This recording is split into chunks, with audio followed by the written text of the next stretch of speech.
I'm a fan of fantasy, so I listen to Easy and Alan on their Just a Fantasy Fan podcast. During the show, you can live chat with Easy and Alan at LennyMelnickFantasySports.com. Rumour has it, Lenny only swings one way, with Launch Angle. Now here's Easy and Chris Allen. That's right. That means it must be a Wednesday. No. It's a Tuesday, a special edition of the Fantasy Fan Sportscast at Lenny Melnick, FantasySports.com, the Legend Sports Network. I'm Easy Kill, a.k.a. I have to tell people tonight, Mark Pricer, my real name. So don't tell anybody if you're out there. And I have with me my co-host. I'm you can be the host someday. Then I don't have to do as much work. Mr. Chris Allen. 4for4, Fantrax, Sports Illustrated, all kinds of good places these days where you're out and about and absolutely and putting articles out there that will help me win fantasy sports. Hopefully, I'm trying. You're trying. All right. Well, good. Keeps you out of trouble. But yeah, we are coming at it's a new time for this show. This is my normal slot for the round table. So everybody at Fantasy Sports is, they're upset. There's no round table tonight where they can get on and bitch at me for 3 hours. But we are on tonight special because we do have a special guest. And hold on, wait, give me just a second. I have to transition here. Look at that. Yeah, look at that. I had to move to FedEx Stadium here because we have with us tonight a special guest, a now Washington Redskin, Mr. Wes Martin is joining us tonight. We had him on, I think, now about a month ago. To talk about the pre-draft / actually that was even before the pro day. But Wesley, welcome to the show. Good to be here. Well, we're good to be here, and glad you guys could help me get the repping for rescue thing. Yeah, that's right. Absolutely, yeah. Actually, that was like my first note here, because a lot of people on the podcast asked about it and how it went and all that. Do you have final numbers? How did it go? I think I announced some of it, but why don't you? Before we go any farther, that was the last time you were here. For people who don't know, before your pro day, we were doing a fundraiser for Brave Breed, your dog adoption fund. I mean, corporation. I keep forgetting. So how did that turn out with your pro day? Yeah, it went really well. It didn't go so well on my part. I didn't hit nearly as many reps as I intended to, but the support was huge. We ended up raising just south of $1,400, which, like, the day before I came on the podcast, we were at like $300. So it shot up there quick. Well, good. I mean, I thought it was a cool thing, and I think did it help you a little bit? I mean, publicity for that was pretty good also. I mean, I follow you a lot anyway, but a lot of places, some of the Huntington or Indiana, Bloomington, other writers. I mean, that was kind of a thing that they all in the write-up about you, for your pro day. That was something they all mentioned, which, obviously didn't hurt to have the publicity for both you and the dogs, right? Yeah, no doubt. I mean, any publicity is good publicity. If your name's getting put out there, people are going to look into you and all that good stuff. So it definitely, I think it helped out. Well, good. All right. Well, hey, I'm glad we could get you out here, get you on the network here, and, hopefully a few local people. We did have, YouTube wise, that was one of our bigger shows because I advertised the YouTube on the Facebook, that you were going to be on. Right. So I'm assuming, obviously, a lot of the YouTube people, from that group, including my mother for the first time. She didn't even know I did a show. She's like, I don't know. I saw you on YouTube. You did so good. I said, how would you know if I did bad or not? What do you have to compare that to? Well, I just know you did good because you're my kid. Moms, they love us, don't they? So, of course. right. Of course. So,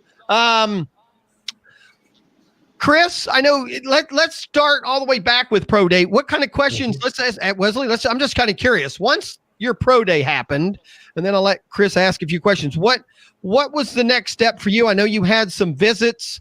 Are you allowed to now talk about where you went, what you did for the couple weeks between the draft, and your pro day? And then I'll let Chris ask a few questions about that time frame. Mm-hmm. Yeah, so I guess I'm allowed to talk about it now. I would think. But hopefully we don't get you in trouble. No, I don't think that'll happen at all. So I had pro day on what was it, like April 4th or something. The next day I flew to Kansas City. From there then I got to go back home for a day. And then the next day I flew to Tampa Bay. I take that the day before Tampa Bay, I had a workout with the Texans in Bloomington. Then I flew to Tampa. From there, I flew to Chicago. From Chicago, I flew to Jacksonville. Then I flew to the Colts, and then I flew to Washington. So Washington was my last visit. Okay. Before Chris asks the important questions, I'm going to ask the good questions. Is that on your dime or their dime? I'm curious. Do the teams, do they send you a ticket, or do you got to go to, to the airport and grab your own?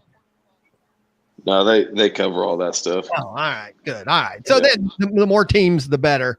Right. I know Chris had questions from the last show. Chris, what do you want to ask Wesley about that time frame and, what he went through? I guess just in meeting were they all workouts? Were they workouts and interviews? And then who did you get to speak with when you were at each of those, any of the pro day meetings? Right.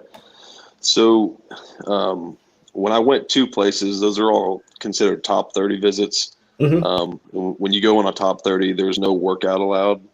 Okay. So I went in, it was strictly medical and strictly interview. So there's no physical aspect to it, which is good because I had 7 of them, but there's some guys. I was on a visit with a guy that had 25. Oh wow! Yeah, he was just bouncing back and forth every week. So that kind of helps. Your body's not going through that physical strain each place. Mm-hmm. As far as who I met with, it was kind of different each place. Sometimes I would meet with, the offensive coordinator, the O-line coach, and their GM and whatnot. Some places I would walk in to a room and their whole front office would be sitting there. It just kind of varied, but most everywhere I went, obviously I met with the O-line coach. Mm-hmm. Pretty consistently I met with the OC. Most of the places I met with the head coach, the head coach meetings were pretty brief. They're pretty busy. Mm-hmm. And then a lot of them I met with the GM or assistant GM. So now, did you have any inclination as to, after you left Washington, did you feel like, oh yeah, they're going to take me, or did you pretty much feel that way after each interview, after each meeting was done? I felt pretty good after each one. You have confidence. That's good. Take that confidence. Absolutely. Damn right. There wasn't one that I left and I was like, oh man, I butchered that. No, I got every one I left and felt good about it. Where'd you go first again? What was your first one? Kansas City. So I'd assume though, was that the first time you were in front of that kind of group? Meaning, were you prepared for what they did? Meaning, what I'm saying, if that was your first one, was that the one that you were most nervous, or did your representation or the people that were helping you out prepare you for that? Yeah, I had some preparation, and I talked with some in-house scouts that the agency I'm with has. So there was some preparation, but there were still some nerves just walking in those different meeting rooms. It's just a different environment that you're walking into. So yeah, there were some nerves that first one, but that kind of ironed it out. I knew what to expect from them from there on. Can you talk about what they ask you during those meetings? Are they asking you to, I guess, dissect film? Or are they giving you sort of a situational type of during this type of play, asking you how you would react to a certain situation? Or can you tell us or give us an idea of what the content of some of those meetings are? Yeah, so each one was different. Most places I went, at some point, they would get me on the board and do some install of their system, and then do that for quite a while, and then ask me to kind of regurgitate it back to them, just to see how you learn and how you can process information. And then a lot of places would just turn on my tape and really just sit and listen to how I kind of broke down film and how they had you break down your own film then. Oh, wow. Right. Yeah. That's kind of. Now, did they always your film, or did they sometimes put on some defensive stuff and say, okay, what would you have done here? No, that actually never happened. Okay. So strictly just your own, your own film and what what you had done, obviously looking for good and bad or what you thought you could improve on. Yeah. A lot of it, they just want to see, what all you're able to identify. Like they just want to know if your football IQ is there or not. Okay. Well, they could have asked me. And I think Chris kind of asked it. So how much input did they actually give you then? I mean, a lot, it just varied, were they trying, I guess I'll stop the question there. How much information did they give you at the end of the interview? Yeah. So that varied too. Quite a bit. Like one place I went, the O-line coach told me like I was one of their top 5 guards heading in. Washington, I knew they were looking to draft a guard.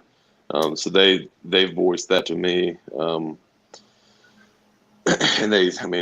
everywhere I went, they tell you, they like you and all that good stuff. But it's, it's still hard to, it's hard to grasp whether or not right. Where they, most of the teams you named were teams that, needed some O-line help, or at least, had offensive needs in that area. So, is that probably why you had less visits than a guy that goes to 30? Meaning, was it, just because you were, a specific, an offensive lineman, either, a team doesn't need him, they don't need to see, I guess. Right. Yeah. And, a lot of times guys that have a ton of visits, they're just trying to gather more information on, for whatever it may be. Sometimes that particular guy I was telling you about, he was a small school guy. He got drafted in the first round. I mean, he's a big time player, but he was a small school guy. So they just everyone wanted to bring him in and kind of get to know him better, just because of the exposure level he got at the college level. Now, out of the 7 you went, did you see the same people at all of them, or pretty much, when I mean that, meaning other players? Were you even in a situation, obviously you said you met him, but were you with the other people, the other prospects during that time? I mean, were you all sitting in the same room or staying in the same place? How do you actually run into each other that way? Yeah, so they would put everyone up at the same hotels, and each place was different. I think when I was in Kansas City, there were like 5 of us there that day, and that was the most. That was the most I was on with. Okay, that was there at one time. Other prospects, yeah. The others, it was usually either like 1 or 2 other people, and there were certain things that we would do together, like eat lunch and eat breakfast and all that good stuff. But obviously we would go our separate ways when it came time to meet. Right. Now, the length of time vary quite a bit too, meaning were most of these a couple of hours, 4 hours, or 8 hours? What was the average time that you spent with these, in these meetings? Yeah. Well, so just to run down pretty much every meeting or every visit, you fly in the night before, you go to bed, you wake up pretty early. And mine was unique. So I wasn't a combine guy. So when I go in on these top 30 visits, they had to do like a full medical on me. Okay. So when they bring in some guys that went to the combine, those guys are going in just for interviews. So that's kind of another differentiating. there's like 2 tiers of top 30 visits. It's your guys that went to the combine that they just want to bring in and get more info on. And then there's guys that didn't go to the combine that they need to get a medical on for them to feel comfortable about drafting. Got it. Okay.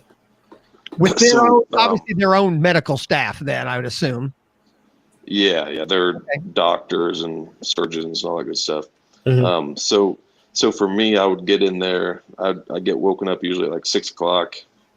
I'd be doing medical stuff until like 10, and then meetings would usually run from like 11 to 3.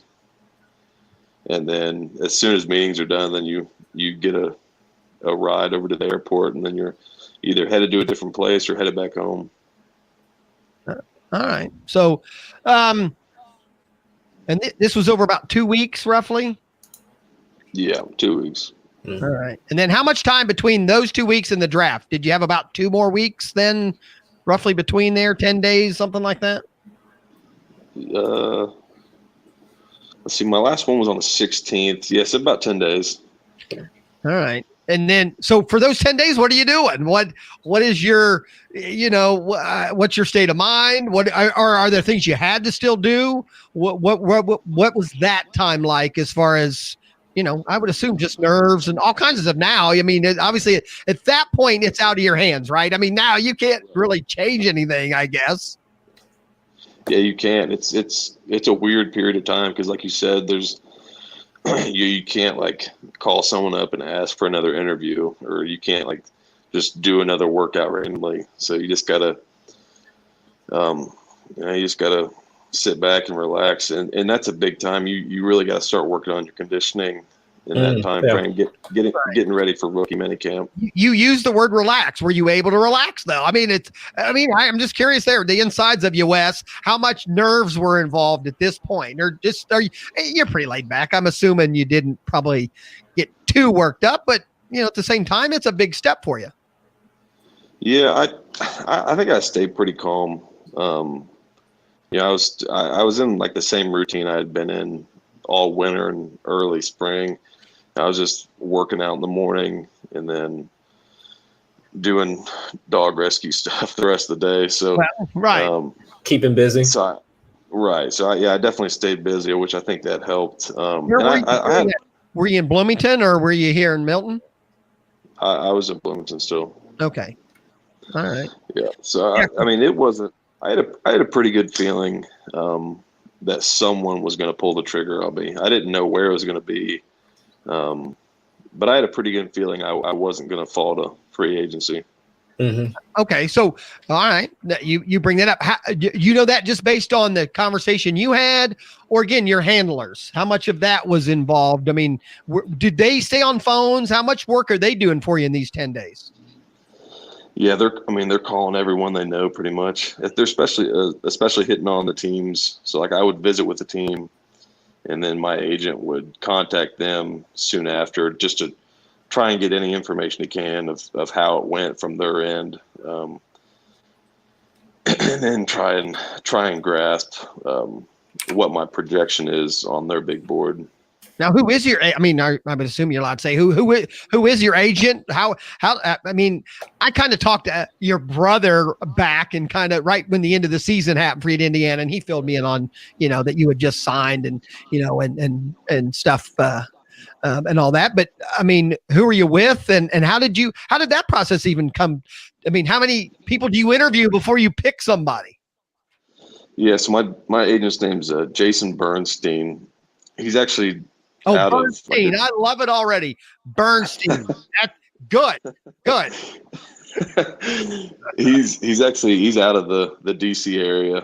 So it'll be actually he's like 30 minutes from. Oh, okay. I got it now. All right. So he's it'll be good. He's right there where the team is then. Right. So that was just coincidence, right? You signed with him before the draft. Right. Yeah. I mean, I didn't know that was going to work out. It's just kind of a little bonus. Right. But yeah, so the agent process is kind of interesting. So like about this time last year, I started to get a lot of like social media messages and all that good stuff of agents reaching out. And then as the summer progresses, you start getting phone calls and texts. Mm-hmm. And then, it just keeps picking up. And then, as the season goes on, you start to kind of narrow it down of who really sparks your interest and who you think is going to be a good fit. And so you are allowed to interview with them even while you're playing college still. I mean, you're allowed to actually talk to them. So how far can you go with an agent while you're still a college player?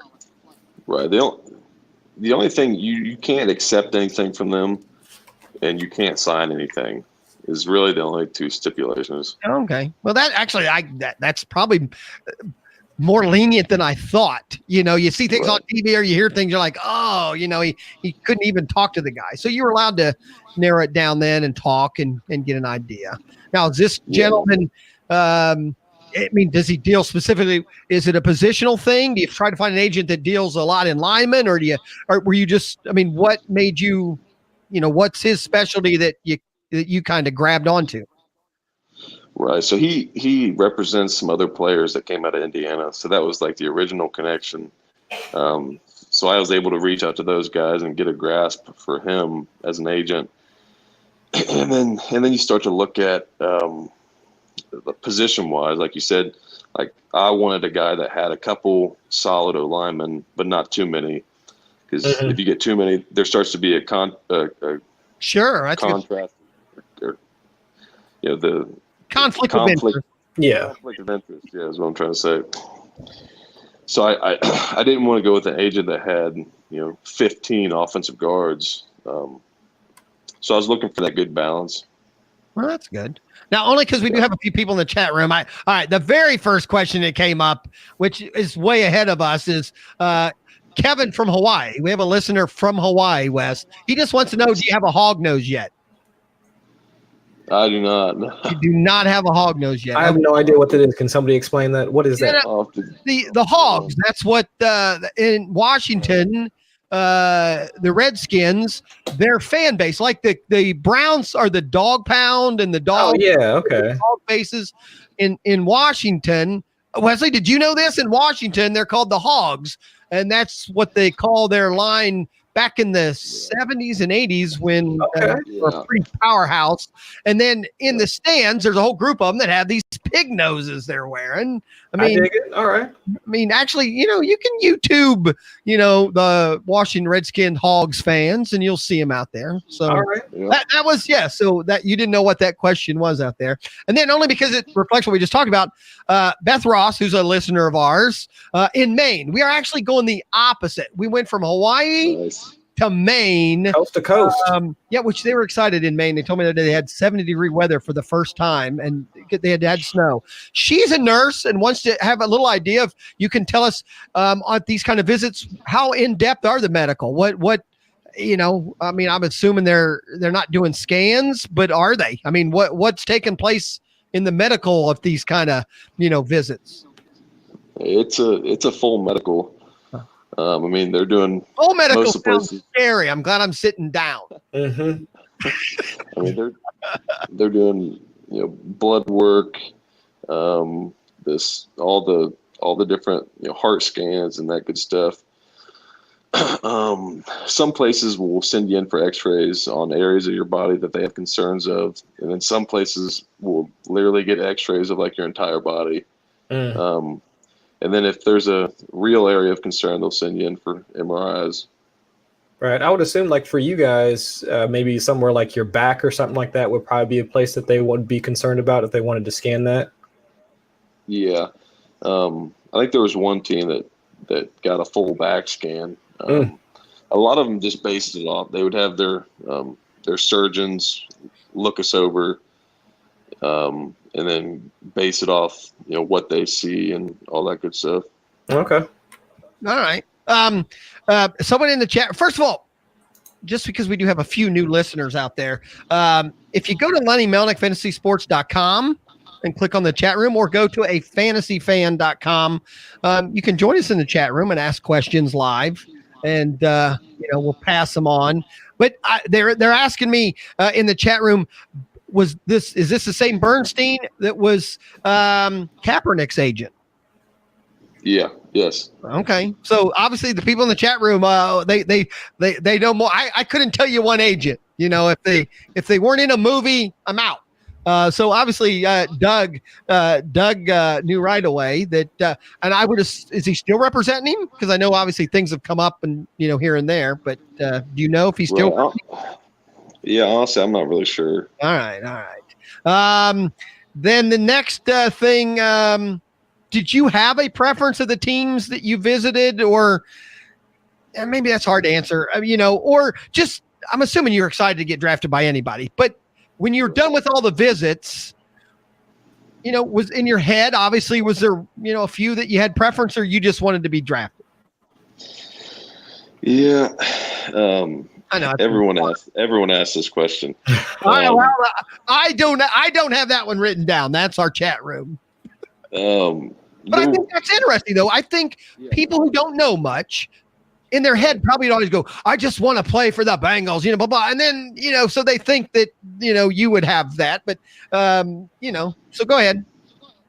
Yeah, so not really. Like you said, I really just wanted to obviously get drafted and then just figure out where I was going to go and get ready to get there and get to work. The only thing that popped in my mind was just staying, like on this end of the country would obviously be nice, just so family and friends would be able to catch games and stuff like that.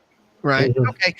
And I think we brought it up with you the last time you were here, and Chris knows I come at this always as a fan, but I have a player. I like to think as a player, but this to me is also one of those big differences of you actually doing it and what us as fans think you think of. We immediately think, oh, he had favorites and he had this. You might think that a little bit, but I think there are so few of you that get to this point that's probably, you think different, right? I mean, as players and people who get to this point, your process isn't the same as people like us who have no opportunity at all, but as a player, being drafted is by far more important than you go to Bengals. I'm always using that because that's the area we're in, but you know what I'm saying? I mean, right? Don't you just look at it different? Yeah. As soon as, there's some young players in college that still hold on to their favorite NFL team. But really, if you're in college and you think that maybe you have a shot at the NFL, then a lot of times you kind of drop that favorite team, getting ready for the mindset of, hey, like I could go anywhere across the NFL. Or is it just that reality of there are only so many spots, so you just want to get in, right? Yeah, and no doubt. There's like the percentages of getting in are so slim. You'll take any chance you can get. Oh, without question. Right. And it's even like that. I'd assume, the difference of just getting in is probably high. And I would assume below just getting in, if you at least allow yourself to go, I'm pretty sure I'm getting in, so at least get me into a good situation. I'd assume that even is ahead of, I want to play for my favorite team.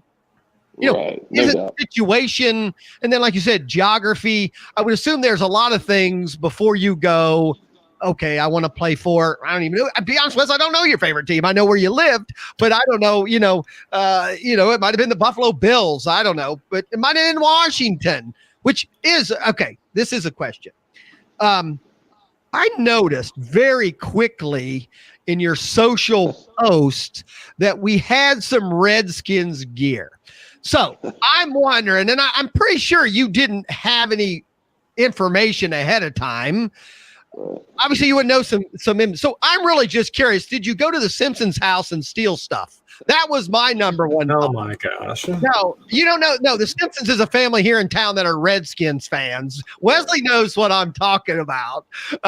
So I immediately went. Where did Wesley get a flag that quick? So, I'll let you answer. Where did you come up with a Washington Redskins flag in West Milton, that quickly? Right. So I probably 2 minutes after I hung up the phone with like their whole front office and they told me I was getting drafted and all that good stuff. Honestly, probably not 2 minutes, and Mom was in the car headed to the Piqua Mall to go get some stuff. I got you. Okay, now you said that, and again, I have that written down as a question because in the movies, we all we all hear, obviously in movies, it's always the guy getting drafted in the first round and they're on the phone. They get that phone call before the draft. Mm-hmm. Right. First of all, okay. All right, hold on. This is where Chris knows I screw up. Let me go back a step further. Where are you during the draft? He was at home. Shut I was at mom's house. At mom's. Back Okay. home. So, and were you there all 3 days? Meaning, did you participate in? Did you watch the draft the whole time up till you got drafted? Yeah. Let's say. Yeah. Let's see. Thursday night we were at mom's house. Adam went and got a big old TV and put it out in the garage. So that's where we were hanging out watching it. Oh, now I'm pissed. Now I'm pissed. Or you should have come here. I had 5 different streams on of 5 different drafts. I was watching ESPN. I was watching CBS. I had Wesley. I got 6 TVs here in the corner of my thing. We call it the B-Dubs wall. But I didn't even think of that. I mean, I did. So Adam went and got you a big screen, and we had a little party on Thursday night in the garage. Right. Yeah.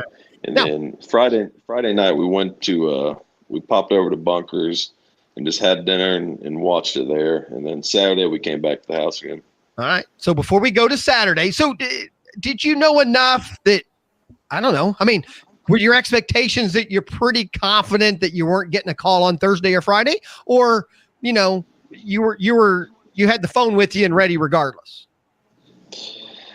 Yeah, I mean, to get a call Thursday would have been pretty nuts. You did have the phone with you, right? You did have the phone with you. Oh, absolutely, I had the phone with me. Okay. But that would have been a bit of a stretch just off the information I had. Friday night, it wouldn't have been that crazy to get a phone call, towards the back half of the third round, which it wasn't anticipated, but I was definitely on much higher alert. Okay. Oh, good. Okay. So now you say that. Are you talking to your agent on and off at this time? What kind of communications, or are you just more or less being told, you know what, you won't hear anything until we really know something?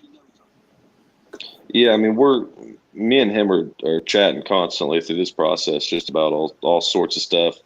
And this whole time, unless you're like a surefire first or second rounder, you gotta start prepping for free agency. So this entire time we're calculating information and creating a free agency list. So it's a really busy time. That was honestly probably the most stressful part, is prepping for the chance that you do fall to free agency. Right. All right. So you're just keeping communications open and you're prepared. Friday ends. Obviously Saturday morning, I'm assuming you're waking up Saturday morning thinking this is the day.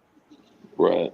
All right. Somebody, I don't know. Yeah. We do have some Lenny Melnick, fantasysports.com. You can sign up. It's free. And then your actual name will show up in the chat. But we do have more guests than normal. And I'm assuming this is somebody from Milton because they want to know if it's weird getting interviewed by your Little League baseball coach, which we did already have this discussion. And I'm just telling you, I set Wesley up. I mean, Washington, Right. Wesley has a championship, mentality because when he was 9, we won a championship. So his goals have never, gone past that. Right, Wes? I mean, right. So I don't know. Like I said, don't know who asked that question. And then while we're on crazy questions, somebody wants to know if you've had your agent yet say, show me the money on the phone. Have you asked your agent to tell you, show me the money? I thought it was funny when I read it. Never thought I would do, but hey, what? Seems like fun. You're paying him. Let him shout at one time. I don't think I have a problem with that. But if you're in the chat room, either sign up real quick, or if you're a guest, put your name there. We'll know who you are, and we'll go from there. So Saturday, let's go to Saturday morning. I'm assuming, do you get up? I mean, the draft starts at noon. Did you sleep in till noon, or what did Saturday? What was that like for you? I was up at like 6 o'clock. I went and worked out, and then I was contacting me and my agent talked for a long time, finalizing my free agency list up through that point. Yeah, and then You still with your family? You still with the family at that point? Right. Yeah. Well, and then then everyone got together. 11:30 or so. Right. All right. And now, were you still in the garage with the big screen on Saturday, or what did we do? Or did Adam go take that back? Did Adam not let you keep that? No, we were still in the garage Saturday. I kind of had to like stand on the edge of the inside the garage and outside just to make sure my you get my cell reception service out there. Yeah. Mm-hmm. I know how Milton cell service is. My internet went out last night, and my cell service is so bad. My cell service, I have like a cell thing in my house that's hooked to the internet. So I get good cell service in my house. But if that goes out, the internet went out last night because something happened down the road, and I'm stuck. I don't have anything. But so you had to stand or keep your phone by the edge. That's kind of, I mean, hey, right. that's fun. Do what you got to do. Yeah, you do have to do what you got to do. And is Grandma there with the camera? She was not. They were still down in Florida. They go down there for every winter, and they just hadn't made it back up yet. So she was not there, unfortunately. That woman and her camera, she cracks me up. Yeah. That I have never seen so many pictures I've seen her take a lot of the pictures, but then when your graduation, we went out there and the table's just full of all the pictures she's taken over the years. Like, and I was in a few. There was a few that, back from the day. I don't think she ever watched a game that wasn't from that lens. Every time. So I'm just curious if Grandma got any pictures of you in the garage. All right. So Len, let's go to where I originally started. The phone call. Is it just like on TV? I mean, you get a phone call obviously before the draft pick, and then walk us through that. Yes, it's probably like 4 or 5 minutes before the call came across the TV screen. Head coach is the one who I'm talking to first. Gruden? Yep. Right. He asked me like how I was doing. And I was like, I'm doing good. You know why he's calling, right? Right. Yeah. Okay. No, wait. Do you even know? Does he have to call your agent and then he gets your number? How do they just have your number? I don't know how that even works. So it's actually a crazy process. So the week, like a week before the draft, like every NFL team contacts you to make sure they have your draft day information. So every single team. So, I mean, it's a lot of phone calls and texts coming in.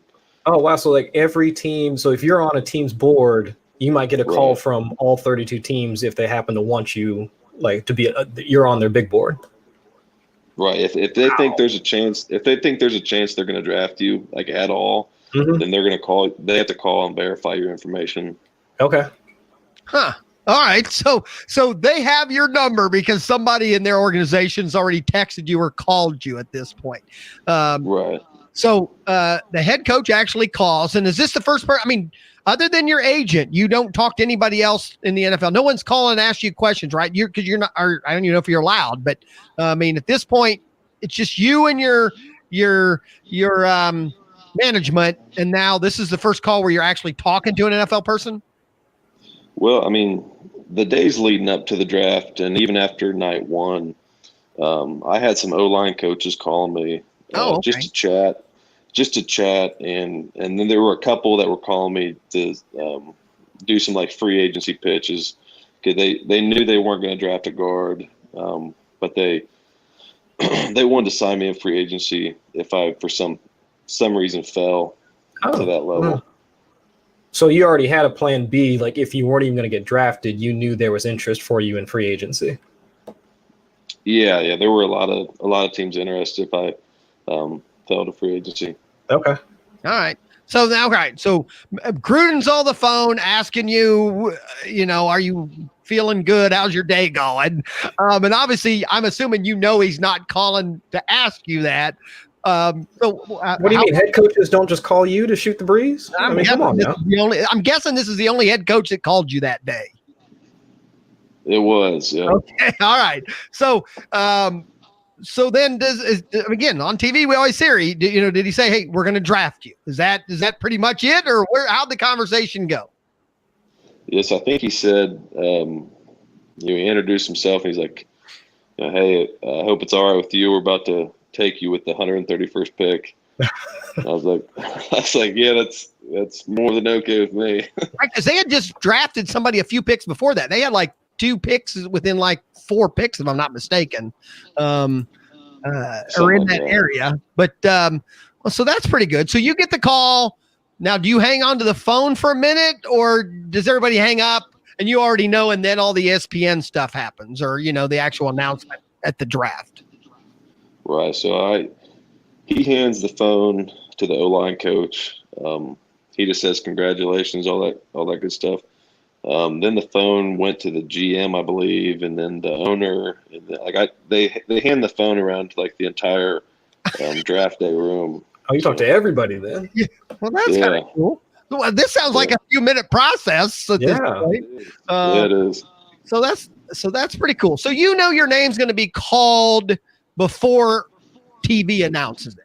Right. So the last person I talked to on the phone, they're like, "Hey, we're about to hang up. Like, you're going to want to go get your camera out and watch the TV because your name's about to come across." It's like, all right. All right. Well, that's pretty cool. So was that an exciting point then? When you hang up on us, and then now.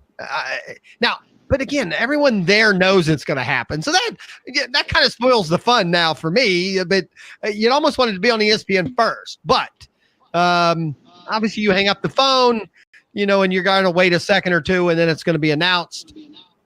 How'd the family react? Yeah.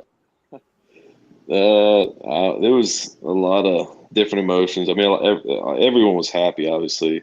Mm-hmm. There were a couple criers, a couple jumping up and down. There was a lot of different reactions. How many people were with you in the garage? There really weren't that many. Just close family, really. Right. All right. Well, was that your plan, or just people didn't want to bother you? I wouldn't have thought of bothering you.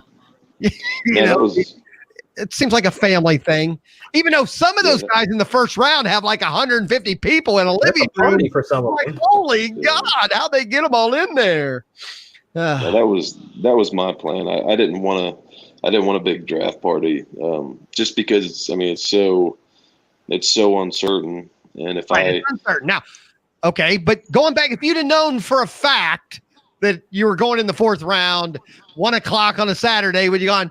All right, since I know for a fact, we might as well, run down to Subway and get a couple of 10-footers and, let the community, we could have all come out and had a good time. I'd have found a reason to be in West Milton at that point if that was going on. Right. I'd have drove Chris right down. We'd have come over.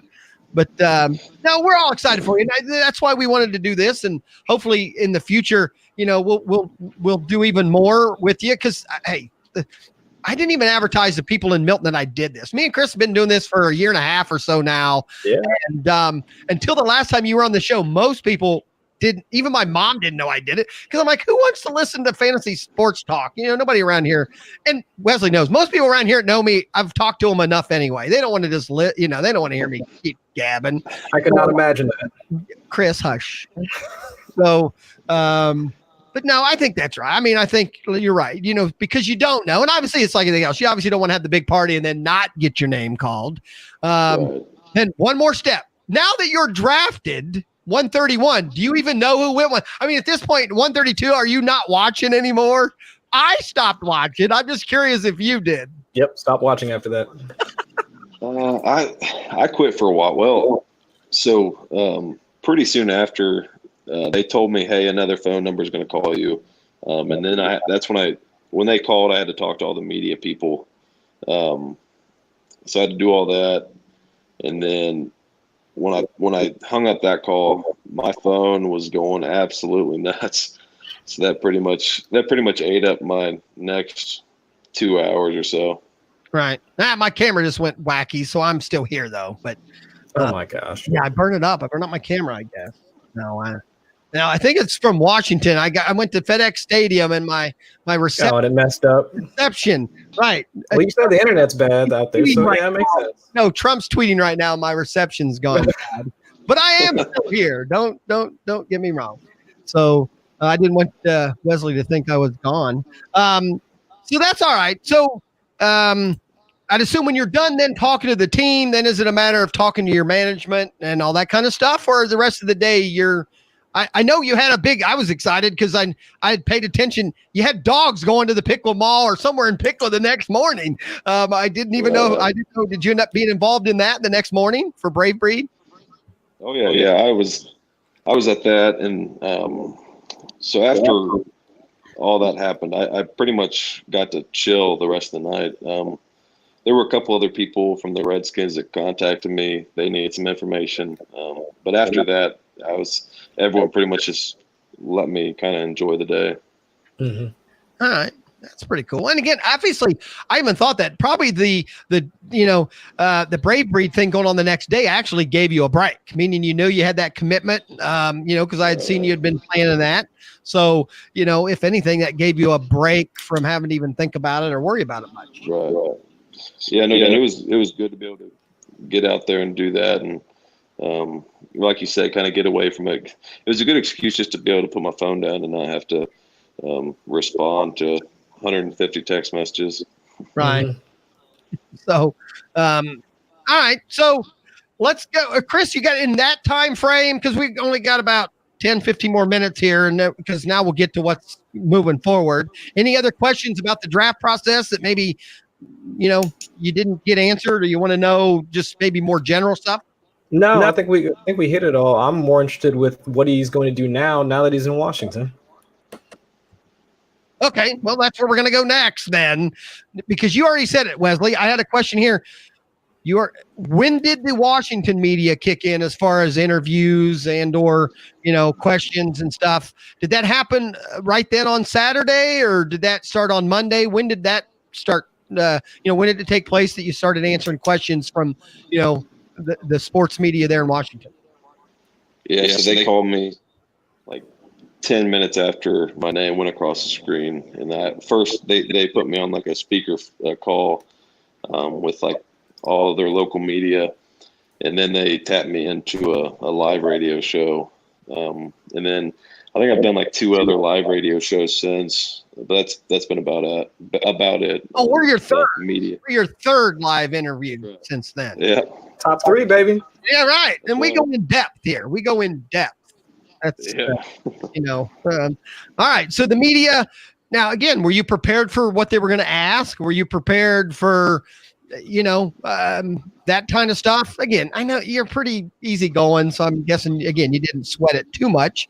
What was the most unique question you've already heard from Washington media? It's really not been too crazy. Somehow they asked me about like my childhood. Right. Well, of course I had to mention that. But it somehow got brought up that I had worked on a dairy farm at some point. I did read that in an article. Yeah, like every time that gets brought up, that turns into a headline. It's kind of funny. Everyone latches on to that headline. You were a dairy farmer. You were up at the 4 a.m. milking cows. Well, I wasn't even part of the milking process. I was just a farmhand. All right. I mean, right. If you live in Milton and you're a kid, you baled hay for somebody. Just about every young boy I know in this town, Zach lasted about a half hour. But most kids in this town have baled a little bit of hay or worked somewhere at some point when they were younger for a few extra dollars. Yeah, I did read that in more than one article that you were a dairy farmer. So, and hey, I'll accept that. What about now? How much now that it's over? What is the process now? Because I didn't even know. Again, you aren't even in Washington yet. And I know we talked to Hare just before the show because I know some rookie camps already have taken place. So what's the next? What is the next step? Where are you headed, and when do you start? Actually working there in Washington. Right. So I go out there this weekend for rookie minicamp. That'll be Friday, Saturday, Sunday, and then Monday OTA start, and that'll run me up through like the second week of June, and then the vet mini camp, and then they'll fly me back home. All right. So, and it's the coaches already play books and that kind of stuff, or is that still to come? Yeah, that'll all get introduced this weekend, and okay. That's when things really pick up. So when you start this weekend, it's all fresh, meaning they haven't prepped you for anything up to this point. No, you go in and jump in it and start learning everything you can. All right. Now, what I'm excited that I'm a Big Ten guy. Washington took a handful of Big Ten people in this draft, obviously, and for our fantasy football listeners, which is what we go out to, obviously. I think we talked at your last show, Wesley, that you didn't know much about fantasy, but you at least knew I can't have a guard on my team, but I can draft quarterbacks and running backs that you would protect. But, around here, obviously Haskins going to Washington's a pretty big deal because I think for you and him, pretty good situations as far as opportunities. I think opportunities are there for both of you actually to, be a big part of the team right off the get-go. What's your first opinion on the draft class for Washington then? Or did you pay much attention? No, I paid attention the days after the draft. I was getting tagged in hundreds of different like social media posts breaking down each Washington Redskins draft pick, and then of course then you see all the draft grades, and I think across the board everyone had the Redskins. They did well. Draft is really good, yeah. They did really well. Yeah. And then obviously Washington has a line issue. I mean, I'm not gonna. And it's not a secret that last year they had some injuries. They had the depth is obviously wasn't there last year, so they obviously need line help, which is obviously why you would draft. I think you were drafted round 4, and didn't they come right back in 5 and draft another lineman? I think a center, if I'm not mistaken. So obviously you're in a situation where. An offensive lineman's going to be probably playing a rookie or a young O-line. Yeah, it's definitely a great opportunity to be able to go in and compete very early on to get a shot on the field. Right, which is what I said earlier. Situation plays a pretty big part. You're definitely in a situation where opportunity is going to be there right off the get-go. Same with Indiana. When you went there, a lot of people saying, hey, Wesley, you could start right away. Indiana needs linemen right off the bat. And you obviously did for 4 years, So, I think that's a good thing. And like I said, I think we got Buckeyes wide receiver on the team also. So, and I'm assuming you'll meet all these guys this weekend. But back to meeting guys, I know you played with some people in Indiana. While you were on the tour before the draft, did you meet anybody that any football people that you go, man, I got to meet so and so? Again, that's a fan thing. Back to what I said, real players don't think that way all the time. But who did you meet? Any one person you went, that's pretty cool. Not any one person. I mean, getting to meet the different head coaches and GMs and stuff like that. You got to sit down with Andy Reid at one point. I mean, that's got to be amazing. Yeah, I mean that is definitely the coolest part is being able to meet these people that you've been watching work your whole life. Yeah, I forgot Andy Reid with Kansas City would be a big one. So, and then, obviously Gruden, his brother was a big time quarterback here at Dayton. So, hey, and Jay also was the offensive coordinator for the Bengals. Yeah, but also Gruden in Dayton was coached by a Wes Milton graduate. So, I'm trying to think of his name. I'm talking about, Wesley. The guy who coached UT for all those years graduated from Milton Union. I've seen him talk twice. Now I'm upset, and unfortunately, this chat room's not going to know. But the gentleman who coached at UD for all those years was a graduate of Wes Milton back in the day, and he coached. Pardon? I didn't know that. Okay. And I know he was the coach when Gruden was there, because again, I've heard him tell stories about coaching Mr. Gruden. That's pretty cool. All right, so you'll be there this weekend.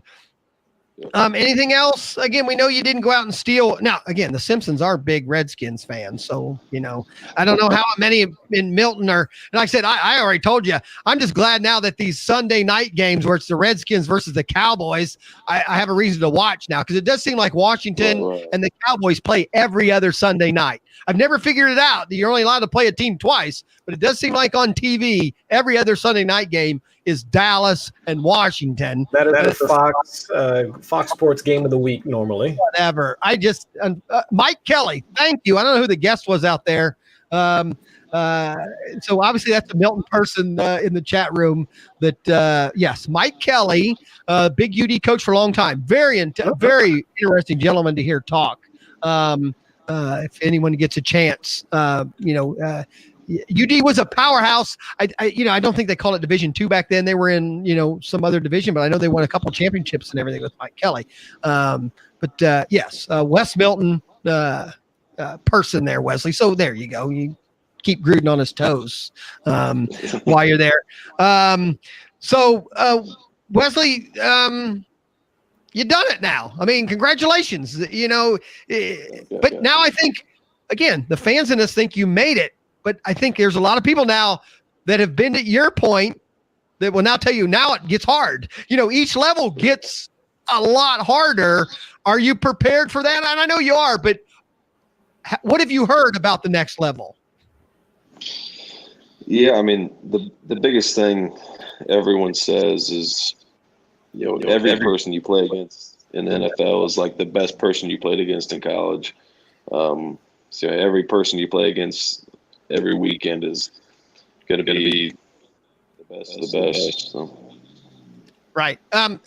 Now, I'm trying to think, again, following the Buckeyes. I mean, Buckeyes had some O-line and some defensive linemen that are in the pros now. So obviously you played against some guys that also got drafted. Do you know out of your Indiana class, how many of you ended up getting drafted? I didn't mean to stump you there. He's the only one. What? Wesley? I was the only draft pick this year, but last year, a guy that I came in with named Chris Covington got drafted. Okay. All right. I redshirted, and he didn't. So. Oh, that's right. Because your first year, your freshman year, technically, you did redshirt. So, yeah. Right. Well, again, we're all excited for you here in town. And again, I know, like I said, I hate to say it that way because normally me and Chris aren't talking to West Milton people. Right. But we did invite quite a few of them out here. Like I said, and again, I apologize for the Facebook people and the few Twitters, out there. But I felt it was important that people in Milton knew I was talking to you because people want to know. I mean, I think in a small town like this, regardless, what it is, when people go to the next level, I think, people are curious. Wesley, you lived here. It's a town where people know everybody. So when weird, good, bad things happen, everyone's like, hey, did you hear? What do you think? So I think it's good to get on a show like this and at least, fill in some holes and some gaps. No doubt. Chris, I'll let you a couple more. Any other football questions or anything before we close up here? Yeah, a couple. So now that you're in, have you started talking with any of the veterans or people that are currently on the team? Have they reached out to you yet to talk to you, like welcome to the team? Try any of the current linemen that are that you will probably have to work with over the next few months or so? There's been some like social media shout outs. But no, nothing too personal yet. We'll see how this weekend goes. Hopefully there's some welcoming going on there. But we will see. Yeah, for sure. And then also, so now going to Washington, I don't know what type of, blocking scheme that Indiana ran, but is what Coach Callahan wants to do with the offensive line so much different than what you did at Indiana, so that you'll have to maybe switch up things or learn different techniques in order to move to the next level? Or do you think a lot of what you've seen from the Redskins so far is pretty similar? I mean, there's going to be a lot of things that are similar, but they definitely have some wrinkles that we didn't run here, or that we haven't ran since I was a younger guy. So there's going to be a lot of. I mean, everyone says like the amount of knowledge you retain in the pros compared to college is crazy. Right, just the next level, things change. Right. Yeah. So I'm just prepping myself to learn a whole nother level of offensive line play. Gotcha. And if there is one thing you think you need to work on between now and when the season starts, or even just preseason, when you might be able to get out there and show everybody what you got, what's the one thing you think you need to work on? I mean, the biggest thing is going to be just learning a new system. I think that's pretty across the board for most rookies. Obviously, you're going into a new environment, and you really just gotta be able to grasp the playbook. And if you can do that, if you can grasp the playbook and stay healthy, your odds of contributing early, especially, are going to go way up. So I mean, that's the biggest thing. Is probably a good attitude. Right. Yeah. I mean, there's no sense in working on your weakness until you know what is expected or, like you said, knowing the scheme. I'm assuming working on a weakness and learning the scheme at the same time is going to be too hard. Let's get the scheme down, and then within that, we can work on the things, that need to be worked on. So, all right. Well, Wesley, we appreciate your time. Absolutely. I'd be lying if I didn't say we don't, we're hoping to have you on again. Maybe we can figure out your schedule as things move on, and when, see, just at each level or each step, I'll keep in contact with you. Hey, if you just have, Brave Breed stuff coming up, you let me know, or something you want to come on and talk about. We'll fit you in. I mean, we got a big, long guest list that, of people, that want to be on and all that, but we'll get you in. I do a quick shout out to DVD Dan out there. DVD Dan, he's in Oregon. Big, but he grew up in Washington. He is a big Washington Redskins fan. So when we were in the chat room a few weeks ago and he knew you got drafted for Washington, he was pretty excited for you. So, and also you remember Doug, who helped me coach here in town, Doug Zenzel, helped me coach all these years and now still helps me coach the softball team. Also big Redskins fan. He's really cool. I'm amazed how many Redskins fans there are today compared to Doug had the jacket from like the 80s. So, I mean, I know. My goodness. The Simpsons. Which one drove around with his moped helmet, Washington Redskins helmet, when he was like in middle school. So I know the Simpsons have been Redskin fans for a little, but, it's, hey, there's more Washington Redskins fan now in West Milton than there was, a week ago, Wes. So we're rooting for you. You do play you do play my Bengals in preseason. I don't know if you looked at the preseason schedule. I quickly went to see if you played the Bengals in the regular season, and I thought, I did see where it's Cleveland, I think, it's the first preseason, and then the Bengals the second preseason. So that'll be nice. And yeah, it is close enough mom and family can come see you there. That's probably kind of cool that you're far enough away that you're away, but at the same time, you're close enough that people can make it. Yeah, it's not too far.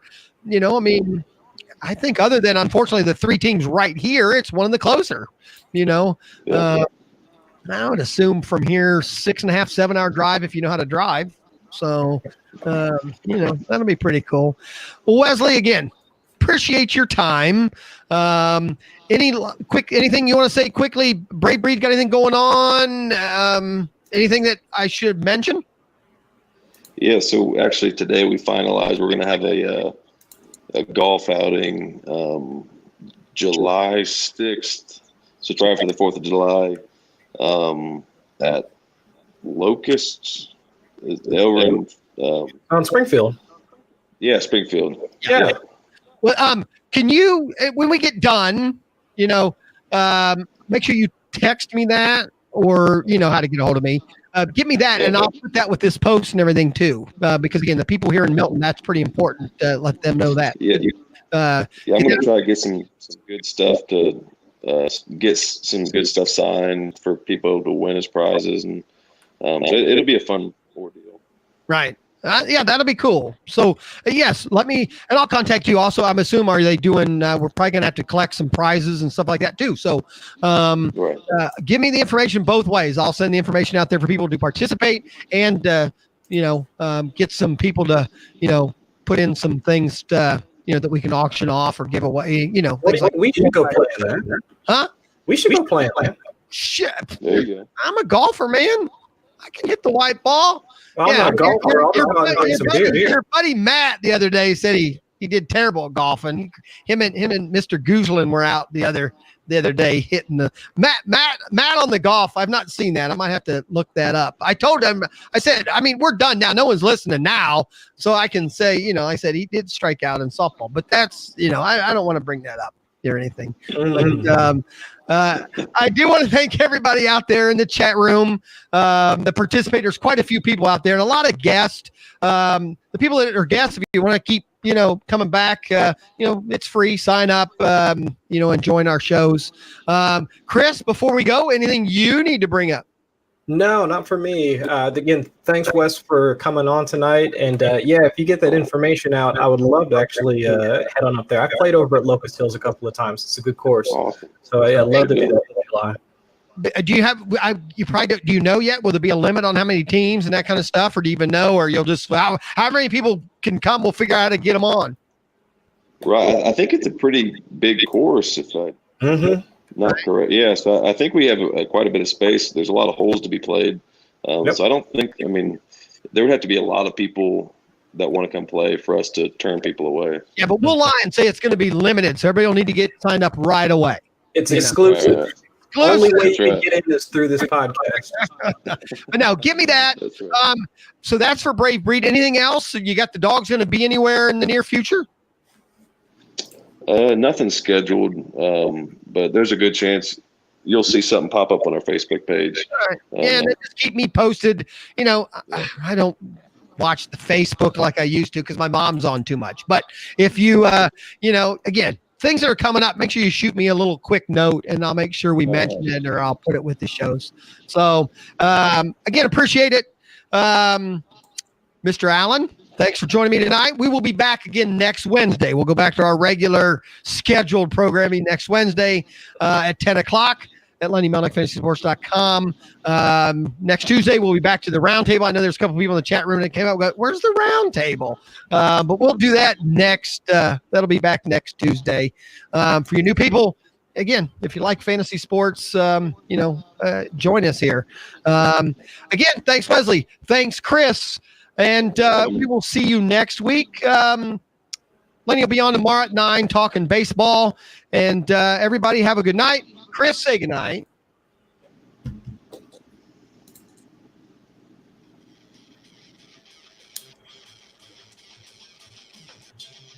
This has been Just a Fantasy Fan Podcast. And to keep your fantasies going, follow us at justthefantasyfan.com.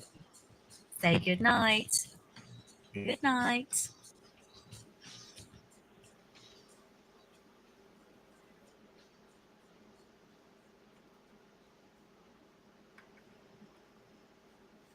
And we are out. Boom.